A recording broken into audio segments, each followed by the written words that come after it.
All right, there we go. Let's get our Facebook folks in here before it's officially time to go. And one and two. All right, welcome in, welcome in, welcome in. It is Monday morning, the 10th of April, 17 days until the NFL draft kicks off, and it's time for an episode of Broncos for Breakfast. I am Nick Kendell, and joined by, once again this week, Scott Kennedy. Scott, that's the name there on Broncos for Breakfast? Scott Kennedy, drinking from the mug. How you doing, Scott? Welcome back. How was your vacation? How was your family time? I'm doing well. I don't call it vacation. It's more work than work. But yeah, I got to spend some time away from the house a little bit. And if you're into roller coasters at all, the Velocicoaster at Universal Studios is chef's kiss. It's top notch. We did the fast pass. We worked some ways around it. If you stay at one of the local hotels, you get a fast pass for the day you're there. You check in and the day you leave.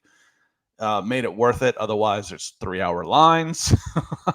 But it's about as close as you can get to riding a jet plane, I would think. The switchbacks, the speed, the acceleration, it's pretty awesome. Well, sounds like a great time. Congrats to you on getting away for a little bit. I know it's a lot of work with the family stuff. I was in the office like 10 hours a day, both on Saturday and Sunday. So I'm seeing if I can work. I worked Sunday last week as well. So I'd be like working 16 days in a row or something, but that's okay. We're getting those hours in right now. So that way we can run and play in the summertime and getting everything ready for the NFL draft. And that's what today is going to be, a lot of NFL draft talk. If you guys have anything else specific about the Broncos roster, then we'll get into it. But I know that we're going to run a mock draft today. Also, it was funny on Tuesday. Scott, Carl was a little bit, Nick, we haven't run a single mock draft simulator yet. I'm like, what? You kidding me? We do those all the time. I think we've been hogging them a bit. So I'm going to have to save one for Carl at some point on next Tuesday. But also, congrats, Scott. Today is Beast Day. Dane Brugler on The Athletic released his 800 prospect article or whatever the heck it is, where on The Athletic, I mean, getting access to the Beast is worth the Athletic subscription in itself. So shout out to Dane Brugler, friend of the show. Talk to him pretty often covering the draft. So good dude. Makes time for little guys like us, or like me. Not you, Scott, but like me. So shout out to Happy Beast Day, everybody. And let's say hello to some people in the chat. We got our guy Aaron Wagner coming in saying, "Morning, gents. A couple things. How would contract restructure affect the signings of any more possible free agents left, such as Turner?" I believe he means Billy Turner. Also, are Judy or Sutton trade talks more dead or paused at this point? So Scott, I'll give you the first one here. Possible restructures in regards to signing somebody like Billy Turner. Now, if it's restructures, as in which ones could you possibly do, or if it was a specific one, I can go into the reasons why you're not going to restructure Russell Wilson right now. And the main one is probably he's already got a low cap hit. It's only like $22 million. The big money hits next year. The other reasons for that is a restructure usually means you've got some sort of leverage. Either you're paying for a guy that you can cut because his salary is much higher than his dead cap number. That's not the case with him. It actually would cost you money to cut him, so you can't use that against him. Or you don't mind extending his contract future years and being committed to that player for a longer period of time. Those are three things that you don't want to have happen right now. One, he's got a low contract. Two, you don't want to be committed to him for a longer term. And three, his dead cap money is way higher than his contract hit right now. So that restructure wouldn't happen. Nick just got into the sun. So come out of the light, Nick. Step out of the light.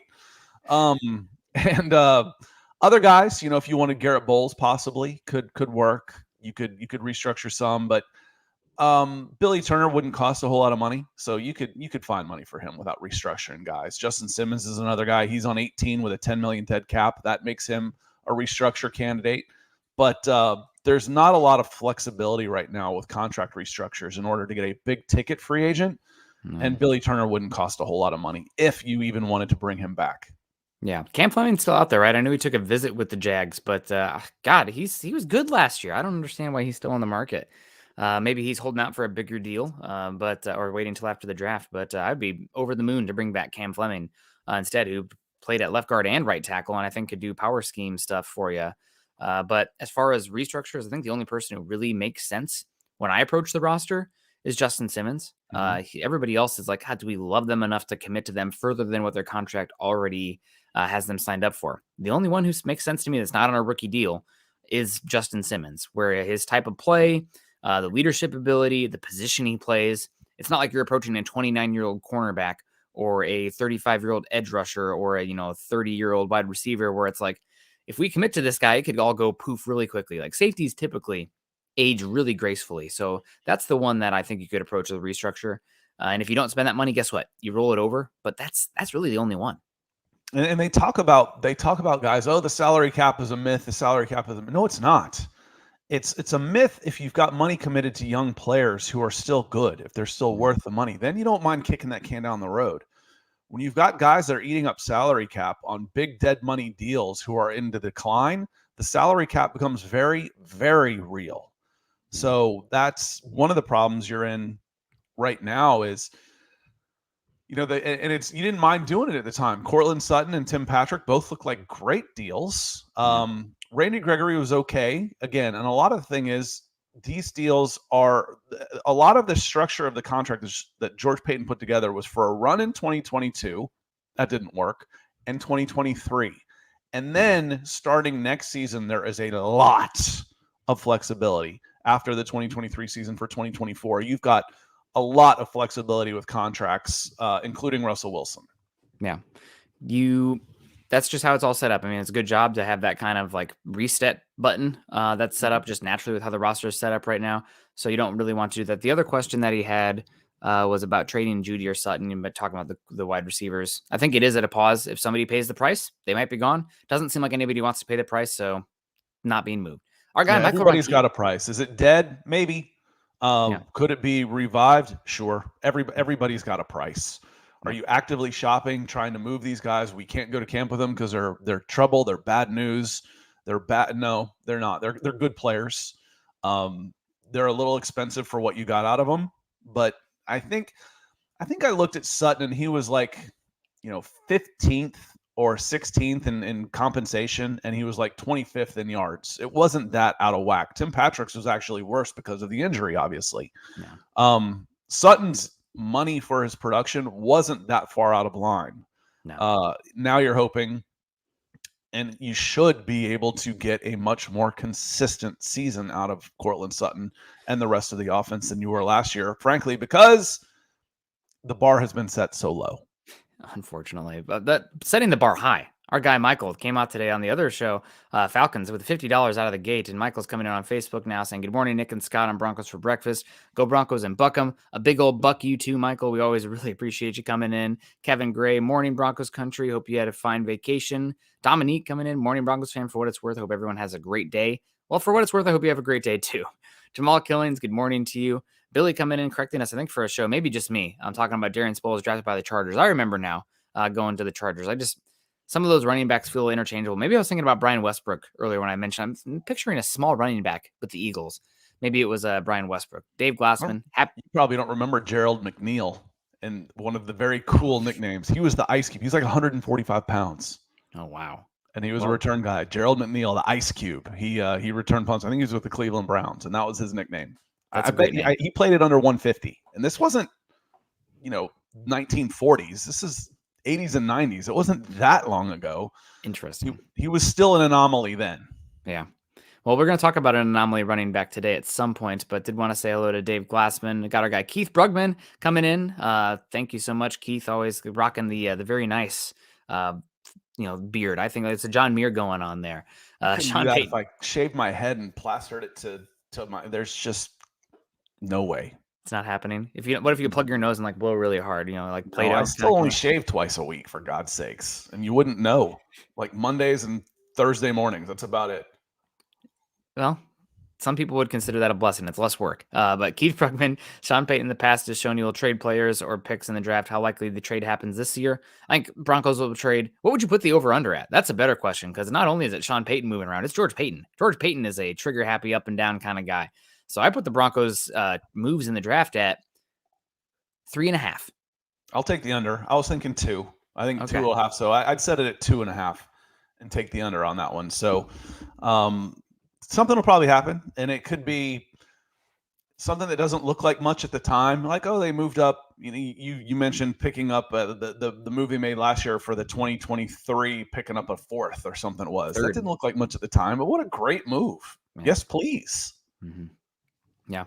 We'll see. I was thinking 3, and you're thinking 2, so I guess 2.5 is the better line. That's why I'm not in Vegas working that. But thank you. Thanks for the stars, Keith.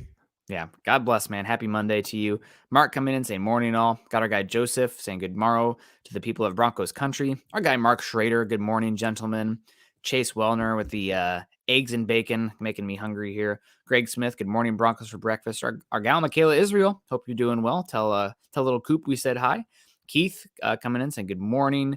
Michael Rodriguez, I don't recognize this name, but he says Denver Broncos for life. Good to see you, Michael. Welcome in. Gary Palmer, I recognize that name, of course. Good morning, all. Also recognize Clayton here on saying morning Broncos country. Smash that like button and share, guys. Thank you for doing the Broncos country work there. Don't want to say the Lord after Easter. I think that might be a bad juju. But how was your guys' Easter? It was good. Great way to start Monday morning, cleaning out our shed and listening to the best morning podcast. So who'd you listen to before us then? And now you're stuck with us. No, thank you so much, Clayton. Hope you have some good weather there, wherever you're at. And glad you had a good Easter as well. Yep. And then Austin H asks, will you guys beat the draft? No, I don't go to the draft. I don't go to the combine either, actually. Those aren't media events per se. Those are parties. those are big tailgating events. I'm not into those type of things, but no, I go to the Senior Bowl because I'm able to get information that is also then mine, like video. I can shoot video that I own the rights to. There isn't anything I could get by being at the draft that I can't get from home. And if that's the case, I ain't going. Yeah, that's and what if it was in Atlanta? No. Okay, Scott. Yeah, Scott's kind of more like me. I'm going to go out in the woods. No, there's like I said, there's nothing I'm going to get by being there that I can't get from. It's not worth my time to go to the draft. There's nothing professionally that's going to really help me by being there. Friendship. Camaraderie. Like I said, it's a social thing. That's more what it would be about. It would be about networking and dude, that's not me. Yeah. I'm not going out to the bars with people after the fact and rubbing elbows, and I don't do those things to my own detriment, unfortunately. Eric Figueroa coming in saying good morning. Good to see you. We got our guy Aaron Wagner saying super thorough answers. Thanks, guys. We spent about 10-15 minutes on it. So God bless, Aaron. If you guys want a good question, be the first one in there. But we'll talk. I mean, we get in here and we'll just hang out with you guys. So we definitely aren't one of those ones who we're having. It's not the Scott and Nick show. It's your guys' show. So if you have questions, we're going to try to get in on it. Gyla Maples coming in. Gyla's always a big supporter of the show, saying morning. Great to see you guys together again. Yeah, Gyla was miserable last week with me just running myself. So welcome back, Scott. I was too. It's good to have you in here. Back. We got Perry Cordova saying, yes, I love the Broncos, but I don't like to listen to people that love to listen to themselves. I don't know if that's a shot at us, but Perry, good morning to you. Hope you had a good Easter. Adam Strange, what's up, Broncos country? And Gary Palmer coming in 1999 saying, good morning, Nick and Scott. Welcome back from vacation, Scott. Go Broncos, and Broncos for breakfast for life. Yeah, absolutely, Gary. Thank you for continuing to support the show. I'm watching that go through. Like I said, I wasn't that far away on any of these, that's for sure. Ryan says, good morning. Will Overshone be available in the third? And would he be a fit with Denver? That's a good question for you, Nick. Overshone's a good athlete at linebacker. I don't think I would take him in the third. He's one of those guys that I really want to see who else is available there. It's starting in the fourth. That's the linebacker. But really the only linebackers that I'm that interested in for early third round for the Broncos, specifically middle, stack, off ball, whatever you want to call them, would be Drew Sanders and Jack Campbell and Trent Simpson. After that, though, I don't think I'm taking any off-ball linebacker category type of player in that slot. There's going to be edge rusher, defensive line, offensive line, cornerback that I'm going to tight end, wide receiver that I'm going to value more. Unless we're talking Drew Sanders, Trent Simpson, Jack Campbell. Personally. Yeah, it's not a priority for this team. You know, what some people would say. Tim Durr says, you skipped over one. I'll come back to that one, Nick. He says, morning, Nick and Scott. What's good, Broncos country? Good morning to you as well. And US Dave says, experiences mean nothing. See, I'm old, Dave. I've experienced most of those things already. I've been to the combine. I don't need to go back. The draft, like I said, that's more of that is more of a social thing, tailgating, partying with fans, cheering and booing. No, I've done similar things. All experiences don't necessarily are all positive. Some experiences are negative. I just soon avoid the negative type. I'm just not into that stuff, Dave. Yeah. Yeah, it's gonna be a thing. Sometimes a little bit exhausting. Scott, he'd come back and do the podcast with us after the Senior Bowl and grind and cut up the tape. So it was a work trip. Scott's got plenty of time and fun to do with his family, like he did coming back from Universal. So Adam coming in with a question. Saying, should the Broncos take a tight end at 67 or 68? Saw an article that hinted at it. Well, the Broncos did bring in Luke Musgrave, Oregon State tight end, who had a great Senior Bowl down there in Mobile. Scott can talk about that a little bit more for a visit. And I think there are 6 tight ends in this class that if any of them were there at 67 or 68, you have to think long and hard about it. I think the first 4 are very unlikely to be there for the Broncos unless there's like a medical thing that we don't know about. But you have Michael Mayer in Notre Dame, probably a first-round kind of guy. Darnell Washington, Georgia, who's just an absolute ginormous human being. He's probably a first-round kind of guy or first picks of the second round. Luke Musgrave going to go pretty early. Dalton Kincaid, some people think he's the first tight end that's going to be drafted from Utah. And then I think there's 2 tight ends that could be available there for the Broncos, 67, 68, in Sam Laporta from Iowa and Tucker Kraft from South Dakota State, who I really enjoy. But let's see some Luke Musgrave here. Yeah, this was a specific call out. You see all the people around there real quick. I want to back this up. You see everybody out there. So they started this practice with call outs on pass rushers, on running backs against linebackers, and this was a tight end, probably against a linebacker or safety. And that's why everybody was out there at the beginning of the practice. So Luke got called out, like, hey, who's the tight end that's going to go and represent the offense for us? And Luke went out there, and that was part of it that I put at the very beginning of his clip. He was really good. Toasted him. Catch me too.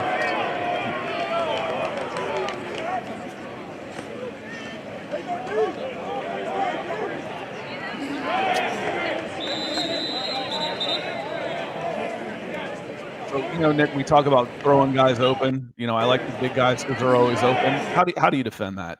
Against the sidelines, just put it up in space. That's not bad coverage, but he's got no chance on a well-thrown ball with a guy his size, with his ability. He's 255 pounds and he's 6'6" with 33-inch arms. He's a mismatch. I'm a big fan of him, and he can block. He's good in the blocking game as well. So he's an absolute mismatch on the offensive line. Good athlete, solid hands. Is he the athlete that some of these, amazing tight ends are in the NFL? Maybe not. How did he end up testing? He was hurt. He was 4.61, so still pretty good with a 36-inch vertical leap. So yeah, he might not be a run after the catch type of freakazoid, but as far as catching radius and going up and get it, he's got a chance to be really, really good. And as Quentin says, he doesn't have to jump, and he can. He's 6'6" with a 36-inch vertical. This guy's doing windmill dunks, 360 type of dunks with that type of size and athleticism. He reminds me a lot of Dallas Goedert coming soft out of hands, real South soft Dakota hands. State. Yeah, he's a good player. I think he can do the inline stuff as well and just be a mismatch on the outside. Zach Powersave, a tight end can't block because he's basically a big, slow wide receiver. You kind of see a little bit of overlap going on with wide receiver and tight end. Some of those big slot options out there, they need to be sudden. They need to be able to block. A lot of teams playing 11 personnel, and they're using a big slot to kind of hybridize 12 and 11 personnel and get some of those blocking assignments with a player in space. And sometimes if you're in space, all you got to do is get in somebody's way.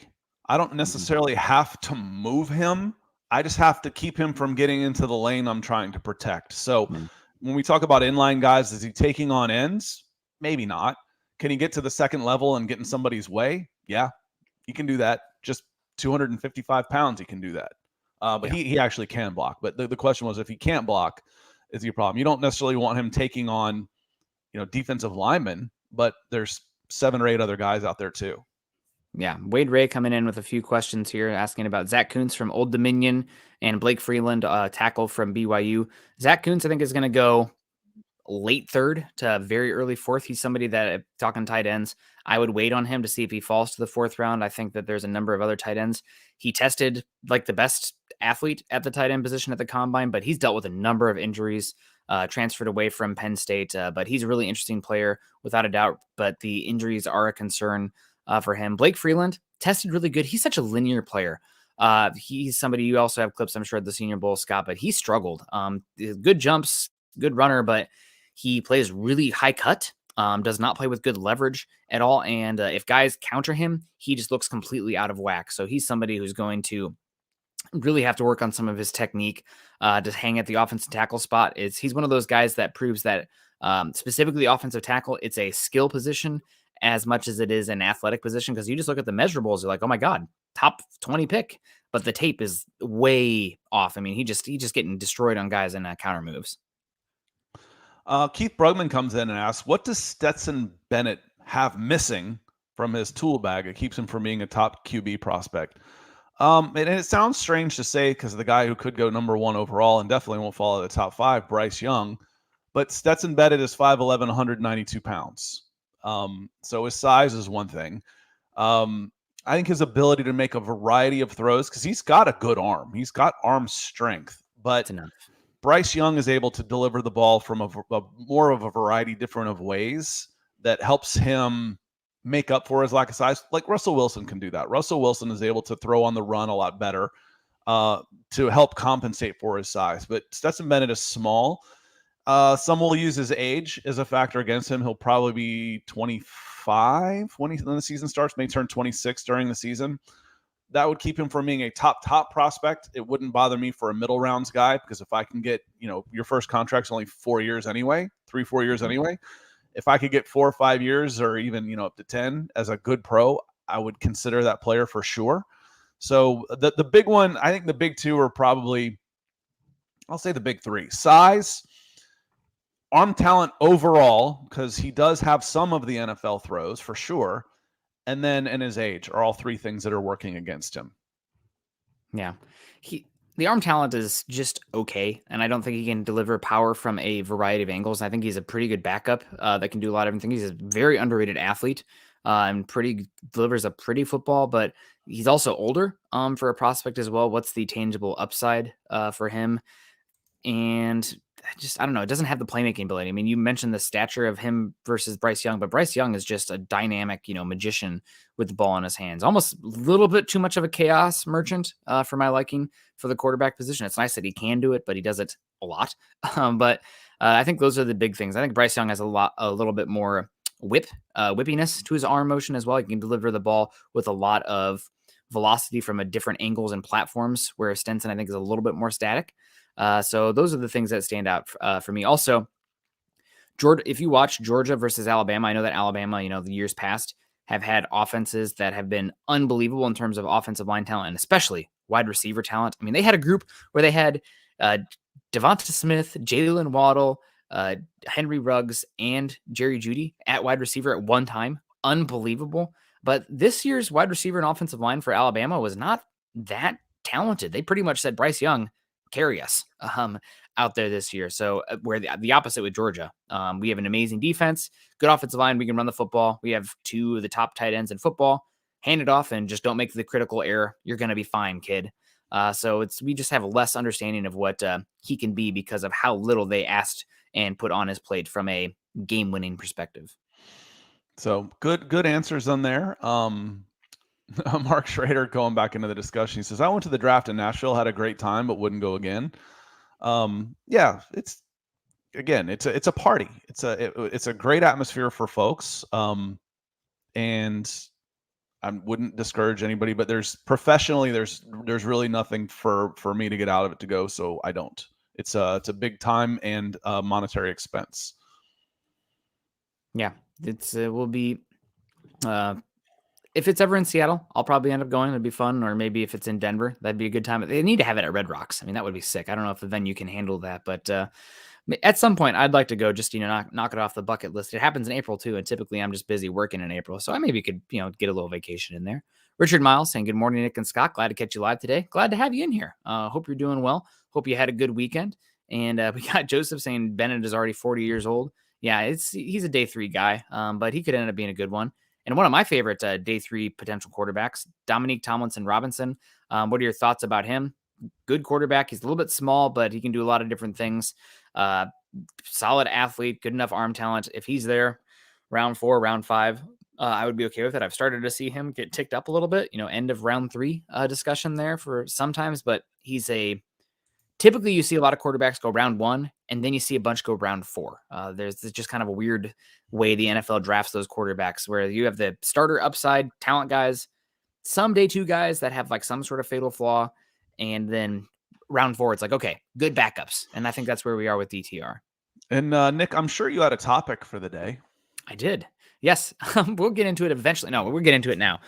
So God bless first off, God bless the draft media who go beyond round 1 for their mock drafts, because man, we are starving out here in Broncos country. And shout out to Chad Reuter, NFL.com draft analyst, has been doing good work for them for a number of years. Typically doesn't do too much in terms of the long form written articles where there's analysis and everything on every pick, but he released his second 4-round mock draft of the year.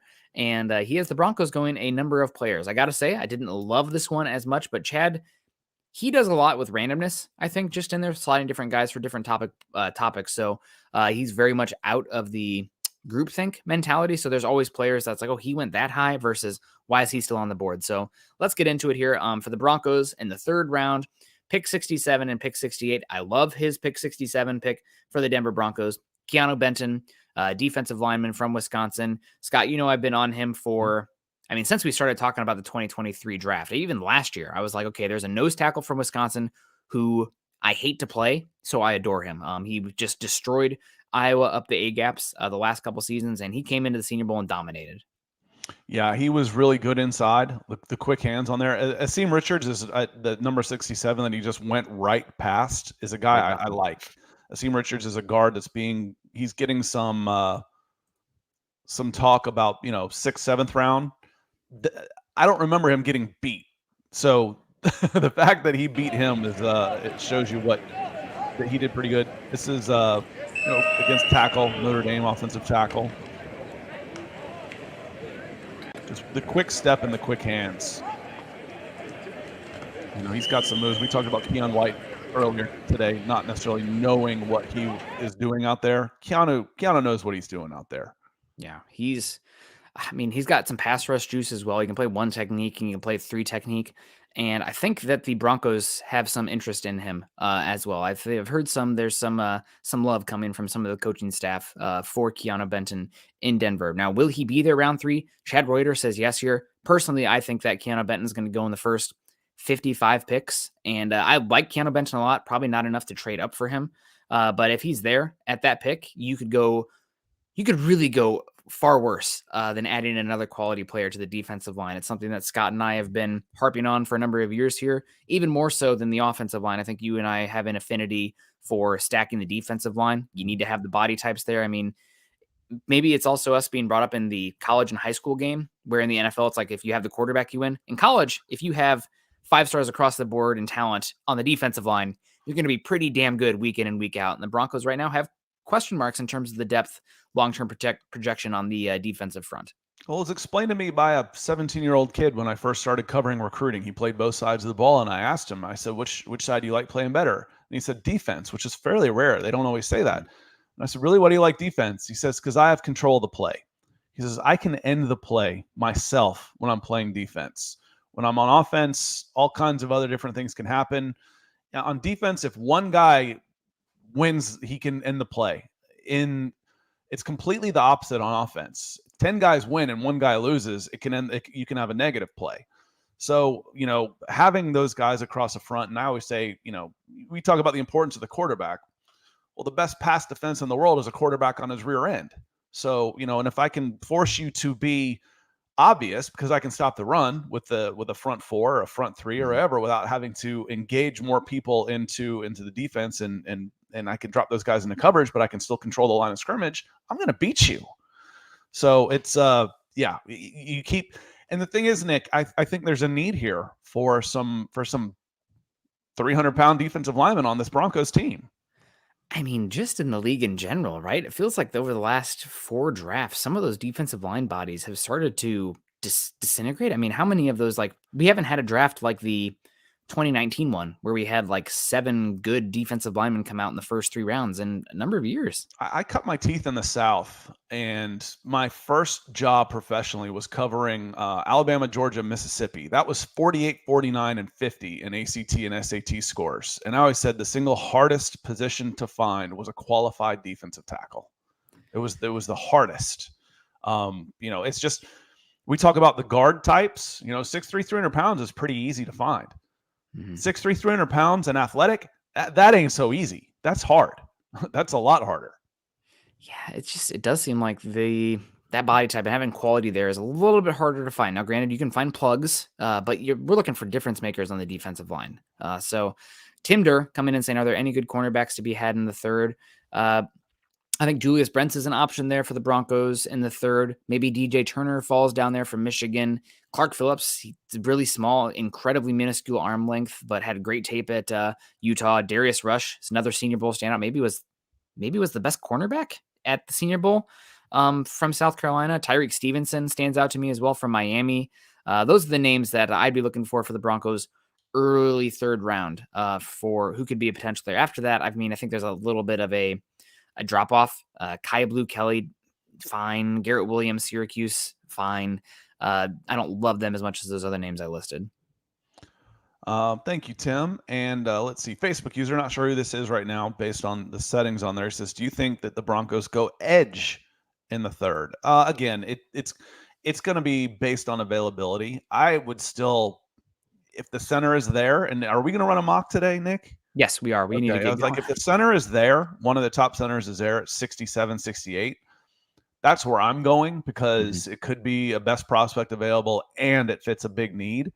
Trying to get a difference maker at edge in the third is tough. It's tough. Those guys are some of the most athletic behind cornerbacks, maybe the most athletic guys on the field, and they go early. The ones that make a difference, they're going first round. So it's a little bit tougher.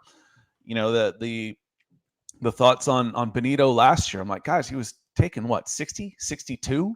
Yeah. No, you can't expect an immediate impact from an edge rusher who's taken 62. Yeah. It's just, if he was an immediate impact guy, he wouldn't have been there at 62. So give 64. Him some time. Could be a bust. There's exceptions to the rule, obviously. Yeah. There always are. But the exceptions help prove the rule. Yeah. And Quentin saying Vita Vea is the only huge D line coming out. Well, we had Jordan, what's his name last year from Georgia, the absolute gigantic guy who went to Philly. Jordan Davis. Yes. But just feel like some of the defensive line talent from a depth perspective at the top is falling off a bit. Nick, what about Riley Moss? I think Riley Moss is a late fourth to mid fifth kind of guy, so I wouldn't take him in the third. Iowa plays very static coverage, and he's not an athletic freak in terms of the height, weight, speed. Some physicality questions as well. So he's fine fourth, fifth, but not third. Keep going here on the mock draft from Chad Reuter. The next pick, this one shocked me a bit.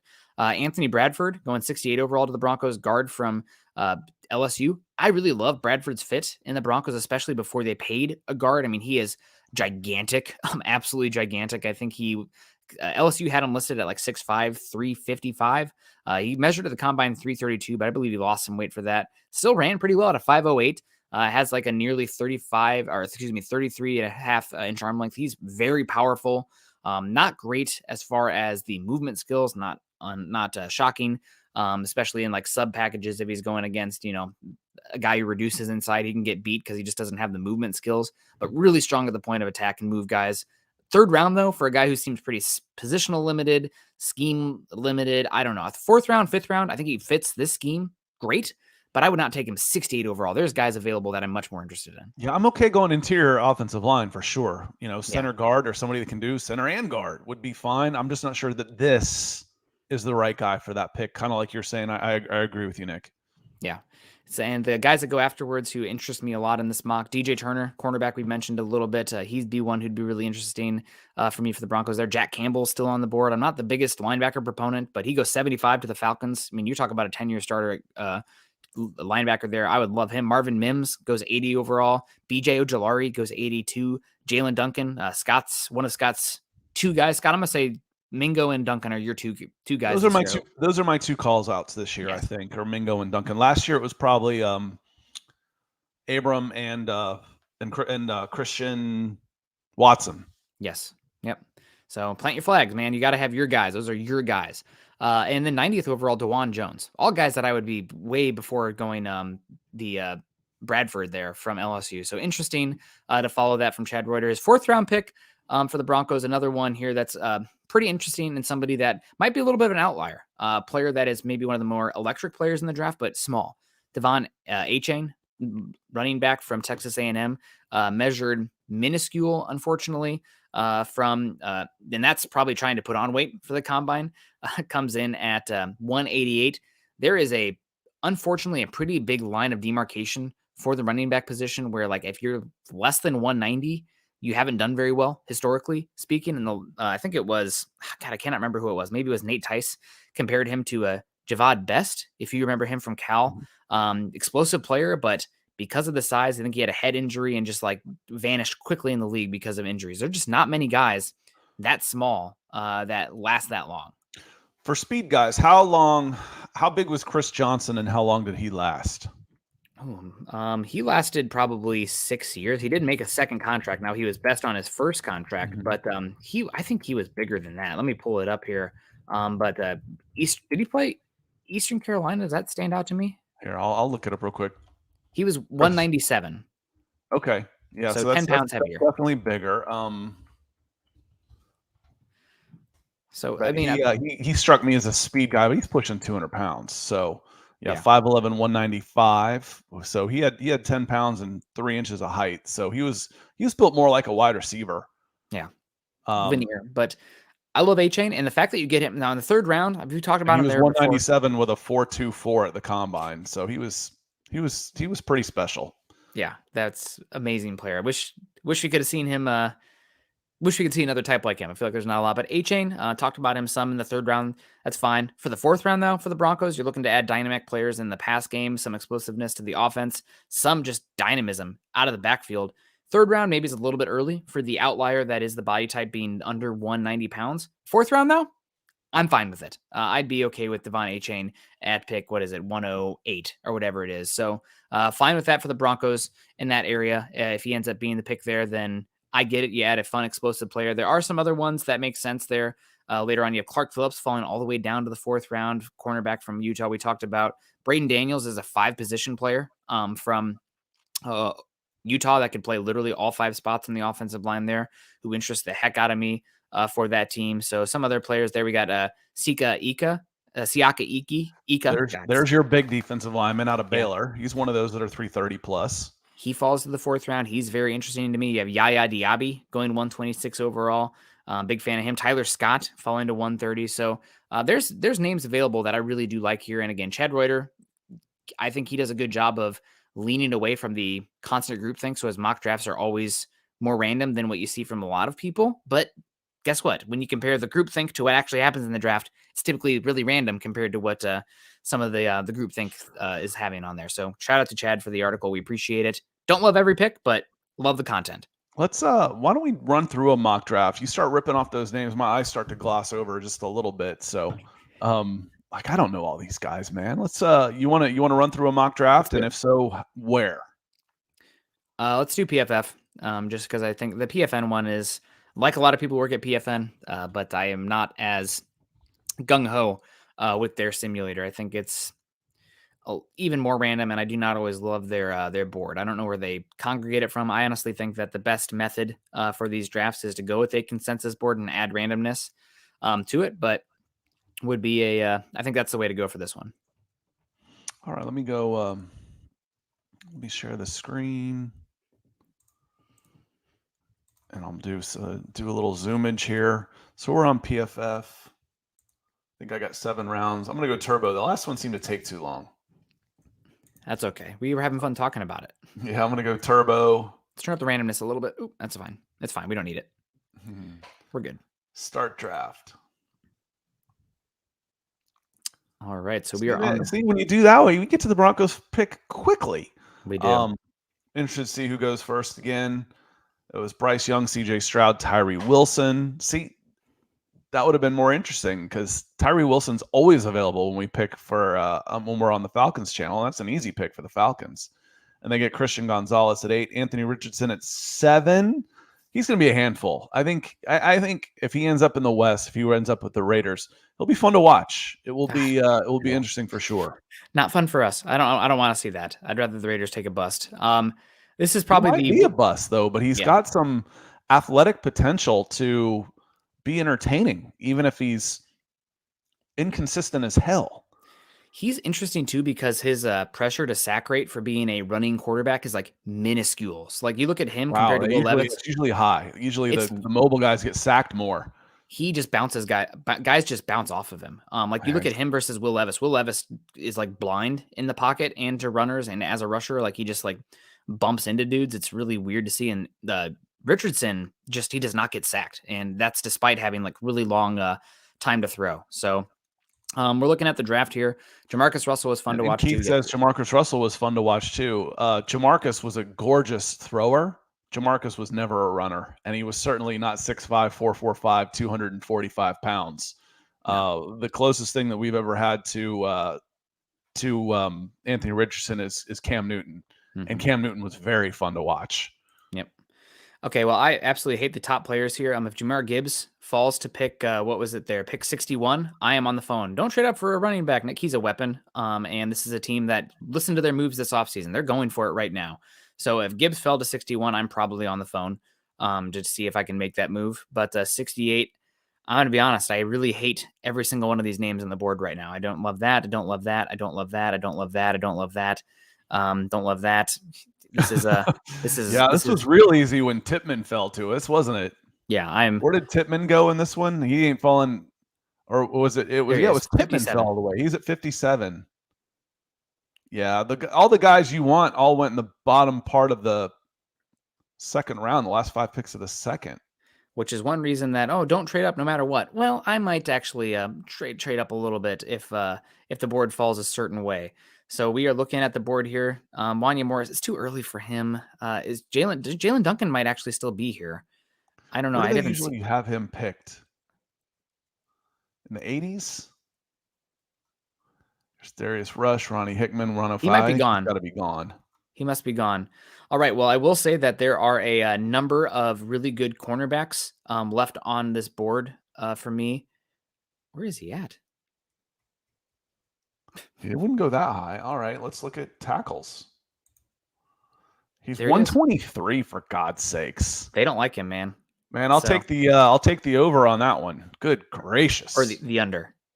Yeah, I'll take the under. Either way, he's getting drafted higher than that. So if you want to say he's getting drafted higher, or if he's going before, however you want to say it, he ain't going 123. Yeah, I agree with you on that. He's so much better than Blake Freeland. It's not even close. Come on. Yeah. Let's see if we can save him for round 4, just for this one. And I want to get some different players in here. Can you go cornerbacks on the drop-down menu here? I thought I saw a number of cornerbacks that really stood out to me. I like DJ Turner a lot. He impressed the heck out of me at Michigan this last year. Cam Phillips really stands out as well. But the one that I'm going to go with here, just to be different, because we haven't done it as much, is Rush. I think Rush, he tested extremely well this season. He's down a little bit more. They're not going to like my picks. I don't care. I think Rush is going to end up being somebody who goes pretty early in the draft overall. I think he's probably as likely to go end of round 2 as early round 3. I think Dane Brugler has him as like a 60th overall prospect around there. He was awesome at the Senior Bowl. Yes, he was. For some reason, he has been overshown by Cam Smith, but he's bigger, he's faster, he's longer. He's not as much of a trash talker as Cam Smith, but I think he's the better player. So I'm going to go Darius Rush here as a player. I was considering DJ Turner and Cam Phillips from Utah as well, but Cam Phillips is so small. I think Rush does a little bit of everything. So he's one that I'm going to give a call out here. I don't know if he's the best player here, but the board didn't fall away that I really like it. So I'm going to go with him here. Darius Rush is not a trash talker. He's a leader. Talking about going to events and things that you can learn when you're there. I watched him. He was one of those guys during separate when their offense and defense were kind of doing their not their one-on-ones, but their individual stuff before they even warm up, before they get together and do their team stretching. When they blew the whistle and get everybody together, Darius Rush was with this defense, and he walks out to the wide receivers, to the offensive lines are walking out, and he's high-fiving everybody. I mean, he's involved with the entire team. Darius Rush didn't just have a spectacular Senior Bowl on the field. He's a leader. And then I think he tested in the low 4.4s, high 4.3s when they had his pro day. He's doing really well. So again, I'll take the however you want to say it, but I don't think he's going to be around 100. And if you get him at 67th, you're going to be really happy. Scott, I'm looking at his mock draftable right now. Do you know who his number 2 athletic comparison players are? I don't know enough of who else is out there to say who. Number 1 is Sauce Gardner in terms of the athleticism, body type, and length. Number 2 is Darius Slay. So he has 33 and 3/8 arm length, 200 pounds, and ran a 4.36 40. Yeah, and he can play. He's really good. Yeah. So again, if kind of like the UTSA kid that got drafted in the 5th last year, if he falls past, if you pass on him, you're going to regret it. And you can say, oh, this hindsight. No, this is all recorded and kept by YouTube forever. Yeah. We'll say you don't let this guy get past 67, 68. I really like Darius Rush. We have not taken him a single time yet, but cornerback depth is one of the biggest needs in the Broncos right now. If you lose, Darius Rush could probably come in and compete with Damari Mathis this year and might even beat him out, for goodness sake. So you need cornerback. I think Rush is one. I don't think we've taken a single time yet on these simulators. So he stands out for me. Scott, can you just scroll down on the general? This is fine too. You can do this. Yeah, I wanted to take a look. Again, do it your availability at edge when you get into the 60s, even in a deep edge class, it's not great. The best player in here is Yaya Diaby. Zach Harrison is right there too. Oh, and Zach Harrison, yeah. Yaya Diaby is another one who I think is extremely underrated. Who? Yaya Diaby. That's your third guy, Scott, for your flag. Yeah, I really like Yaya Diaby too. Can you go back to the general list? Just because I'm gonna try to take some players that we haven't so far, and some guys that just want to highlight. So we did pretty well at cornerback. Let's scroll down. I like Charbonnet a lot, but I'm gonna wait on running back. Andre Carter, I believe, is pretty overrated in this list. I want to wait on A-Chain. No, Andre Carter's way overrated in this list. He's a 6th or 7th for me. Yeah. Let's keep scrolling. Yep, keep scrolling. A-Chain, I'd rather wait on running back personally. Hendon Hooker is probably the obvious pick here. I don't think could do worse. Yeah. I want to take his teammate though. I thought I saw his teammate on the board, and I want to talk about. Have Hendon Hooker as a redshirt year. I think if it's like, oh, but he's already old. Yeah, but 26 isn't old for a quarterback. That's young.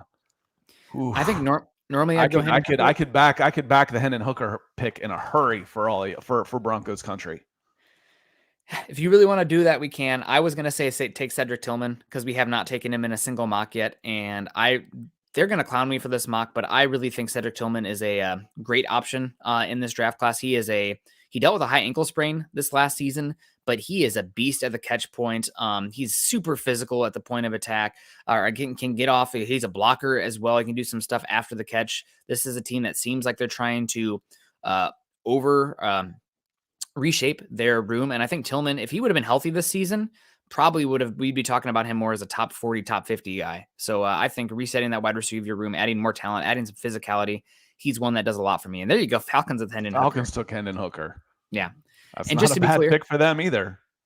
Yeah. And just to be clear, and Jalen went much higher. He went 80. Yeah. Positional value. He should go top 60. Yeah. He should be a 2nd round guy at the latest. So we're on the clock now. And I wanted to go Tillman just because we hadn't done that a single time yet in these mock drafts. And I think he is one that is at least worth discussing. So now we are on the board with the Broncos. Again, the guy who I want to go here is Yaya Diaby. Is he still available? I have been a massive fan of his as well. He stands out for me. I thought he was still available. I think he got nabbed. Go to Edge. I think he got nabbed. He may, because I moved up some of the. Oh, maybe he didn't.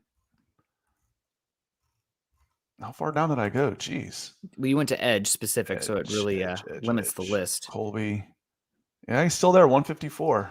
Screw them. I don't care what their board says on this one. I'm going with guys that we like. I think Yaya Diaby is a guy who's going to go third round. He's very big. He's physical. Here, I really like him. They're going to give us a terrible grade on this one, Scott, but I don't care. I'm going with. Let's show a little Yaya Diaby. Let's do it. He is. How do I not have his highlights? There's no way. Oh. Well, we'll fix that today. I don't see Yaya Diaby on here in my list of players. He's an awesome player. I'll fix that today. I'll get that taken care of today. Tested extremely well. Great length. Both Louisville edge rushers had a great combine, but Yaya Diaby going to go pretty early. Let me see, 6'3", 263. So, built like a bowling ball. He's a little bit longer, a little bit older, but that just high motor guy. Me too much. Just the effort that he throws in there, getting him in the fourth is just fine for me. Almost 34. I don't mind going safety here, Nick. I don't mind going safety. You need some insurance at safety for what you're bringing in. That's a thin position right now, Nick. Is there a running back still? I'm not against that as well. Can I see what the running back room looks like? Just because I'm curious. I mean, I like Kenny McIntosh more than Eric Gray. McIntosh too. Not even close for me. McIntosh. I think I'm going to call Kenny McIntosh. Yep, does everything back. Broncos really need help there at that position. And there's Anthony Johnson still on the board. I think I'm fine with Anthony Johnson here with this one. Get a little bit of safety, depth, insurance, special teams ability. PFF is going to clown me for this one because we went against their board a lot on this one, but I think I am calling out areas where I'm calling out their board, saying that they're bad. Because I like a lot of these guys. D+, C-, D-, D-, A+, B-. Hell, if that was the case, I would have graduated with a B- GPA. Absolutely. I think I really like how this one turned out for us. A little bit, I wish we'd have gone offensive line at some point. That's just kind of how it turns out sometimes. But I think Darius Rush is probably one of the more intriguing players in the draft for me, given there's not much discourse about him. Do you think it's because this cornerback class is that good? No, I don't know why. Okay. Well, maybe he's too nice. Well, I don't know why. Now he's someone I'm almost positive I have video on. Darius Rush.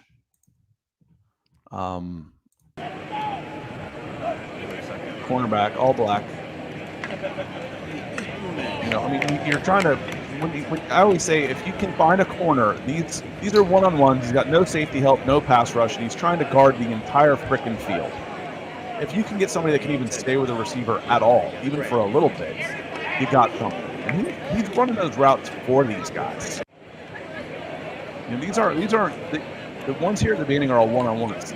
Look, again, you have no help, and he's just wearing these guys as a second jersey. That's him against Mingo right there. Yeah. Now, Mingo's really, look at the size of Mingo's legs. I mean, Rush is massive.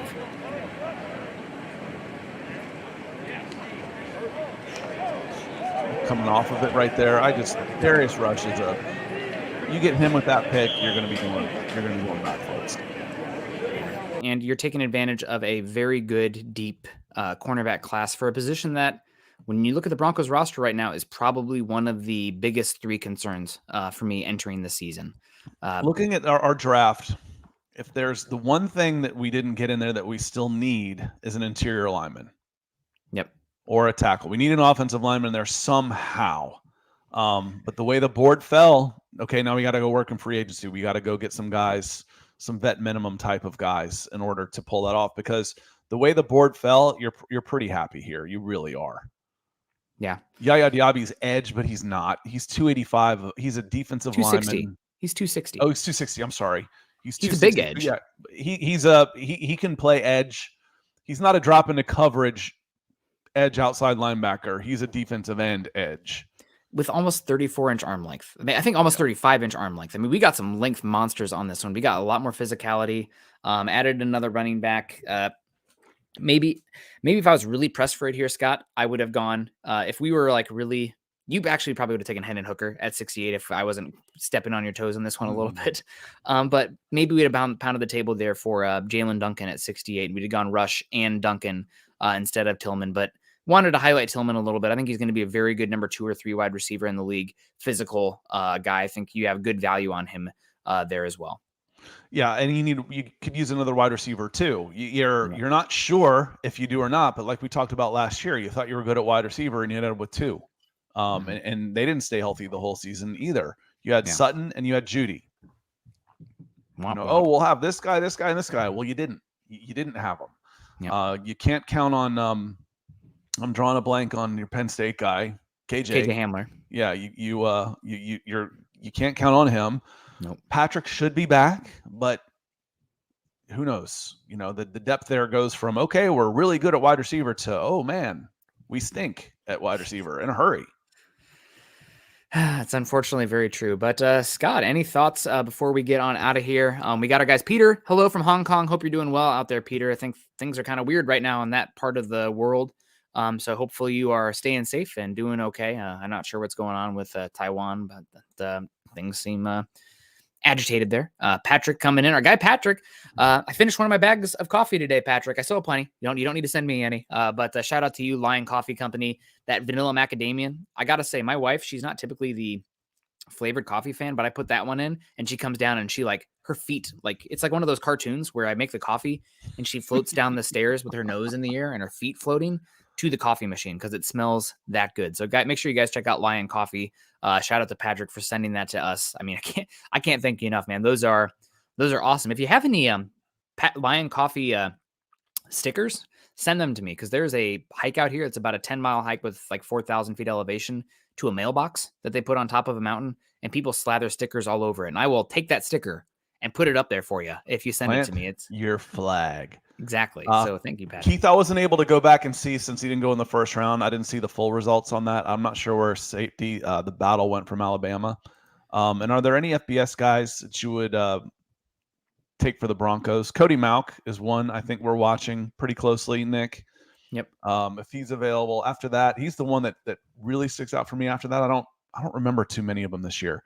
There's a big defensive lineman from Coastal Carolina that he was a little out of shape, but if you can get him like Jared Clark, 6'3", 334, he was a little heavy. If you slim him down to 320 and make him fight his way off of a practice squad, he's somebody I would keep an eye on for sure. Is Coastal Carolina FBS? I don't consider them. Okay, I was thinking the ones that are South Dakota State, Tucker Kraft is one out there. You have both your Old Dominion guys. Zach Kuntz is one that stands out. There's also another Old Dominion guy, Saldiveri, offensive lineman. Yeah, yes. He played offensive tackle and guard.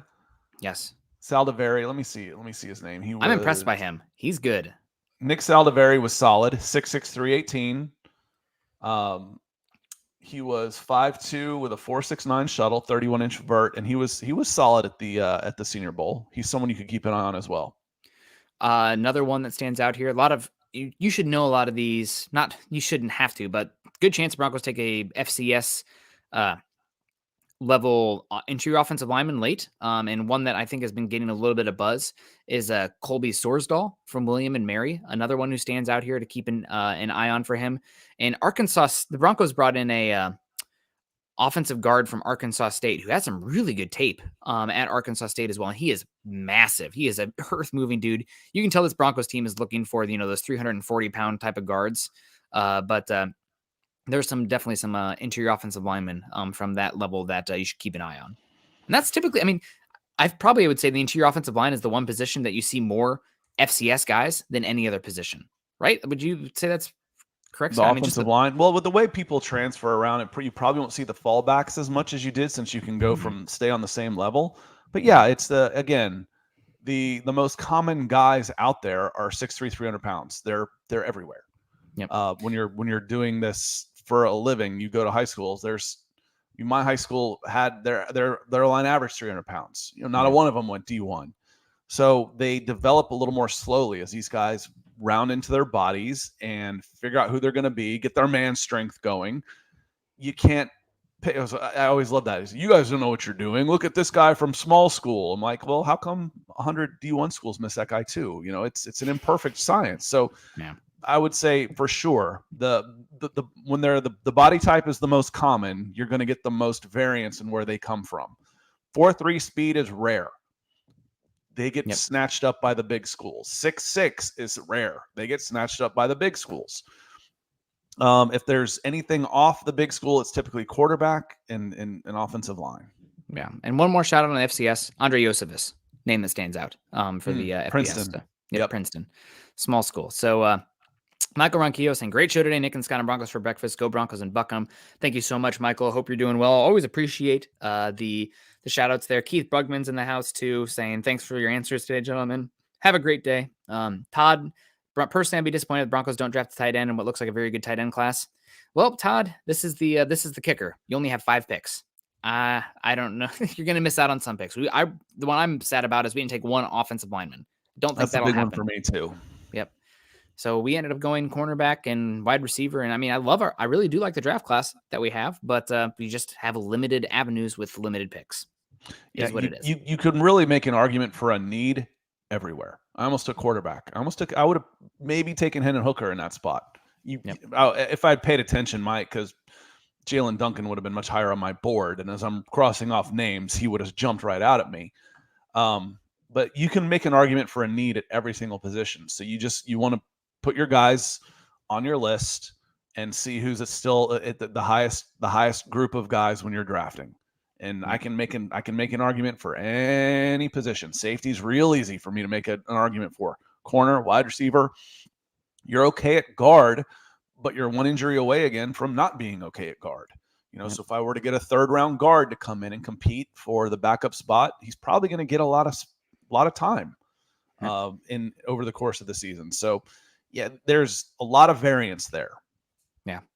Without a doubt. Clayton Shed's done good. Now you can go listen to your favorite podcast again now that we're wrapping up. Tim Durr, great pod as always. Buck you for being a Cardinal fan, Nick. Well, buck me for being a Cardinal fan too. They've been really disappointed out the gate. Could you bring them back to Atlanta? The Padres just swept the Braves after the Braves, were playing the Cardinals. God, the pitching looks terrible. Long season.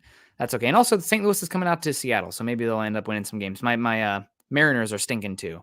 But I got to see a Ohtani home run live, so that's pretty good. I'll be able to tell my kids that. Also, Summit got to see it live because I took the dog to the ballpark, so that was it was only 38 degrees out. It was great baseball weather.